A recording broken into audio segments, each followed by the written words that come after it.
Sumy na północy Chorwacji, w Zagorju, subregion w Slawonii, we Varaždinie. Jest to najlepsze miasto w Slawonii, co my nawiedzili.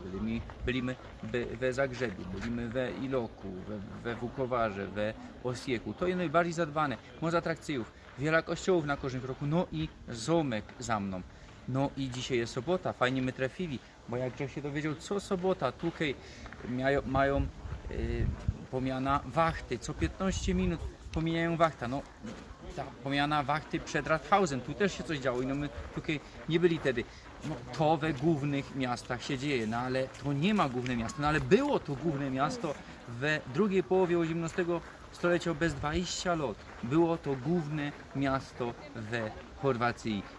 Tak to tu wszystko wygląda. Zachwyciło nas to miasto, blisko granicy ze Słowenią. My jadymy dalej bez Słowenii, no a wy przyjedźcie sobie kiedyś.